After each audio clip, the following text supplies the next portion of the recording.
Wheatstone bridge principle. This is very important topic, and based on this principle we are having a practical named slide wire bridge or meter bridge, which we will discuss in our next slide also. So Wheatstone bridge means this is an arrangement of four resistance. This is an arrangement of four resistance in the form of bridge. Which is used for measuring one unknown resistance in terms of there is three known resistance. Here I am having a diagram. You can see here there are four resistances P, Q, R and S connected in the form of a bridge. Here P and Q resistances are known as ratio arm, are known to form ratio arm. This R is a known resistance whose value can be varied out, and S is the unknown resistance whose value is need to be measured. Now on closing K key 1, here K key 1 is connected to the external circuit and G is the galvanometer connected across these terminals. On closing K key 1 and then K key 2, here there is a K key K2. If the galvanometer show no deflection, then the bridge is said to be balanced, and the condition is P upon Q is equal to R upon S. So this is the Wheatstone bridge principle, which states that if four resistances P, Q, R, S are connected in the form of a bridge, and on closing the K key 1 first and then K key 2, if the galvanometer shows no deflection, then the bridge is said to be balanced. In that case, P upon Q is equal to R upon S. Now let us find out the proof of this. To prove P upon Q is equal to R upon S, we will use the Kirchhoff's second rule, which is sum of EMFs is equal to IR. Right? In this case, we will use it.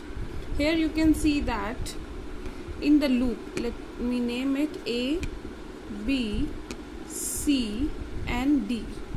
In the loop A, B, D, when we apply the Kirchhoff's second rule, in this case we are moving along this direction A, B, B, D and D, A. Clearly the current in arm AB is in the same direction in which we are moving. In BD again the current is in same direction, but in DA the current is in opposite direction. So the product of current and resistance will be taken negative in this case. Now using that relation, we are having in the loop A, B, D, A, I1P, you can see here I1P plus IG into G plus IG into G and minus I minus I1 into R is equal to 0. Right?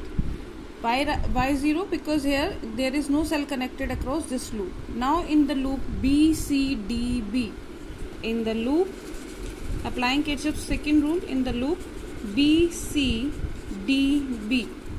when we move across this along BC, we are traversing along the direction of current, but in CD the current is in opposite direction, and again while moving across DB the current is in opposite direction.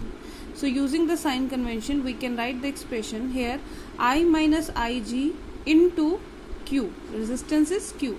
So we'll write here I minus IG into Q. We have taken this positive as we are traversing along the direction of current. In the path CD, we are moving opposite to the direction of current, so this product is taken to be negative. So that is equal to minus, so we'll write here minus I minus I1 plus IG into S. And on applying this rule to this loop DB, the current, we are moving across the direction opposite to the direction of current, so the product is taken to be negative, that is minus IG into capital G is equal to 0.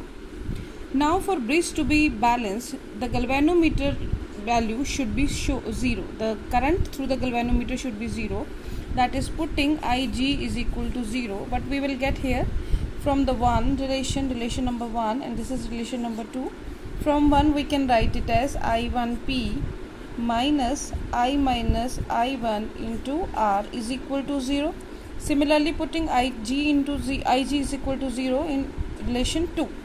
When we put here, this becomes I into Q minus this term become I minus I1 into S, and this becomes 0, that is equal to 0. Now we can again see here this is Q I1 minus IG, so we'll put here I1 minus IG. Now simplifying this will become I1P is equal to I minus I1 into R, and here it becomes I1Q is equal to I minus I1 into S. Dividing both, what we will get? We will get P upon Q is equal to R upon S. Hence proved.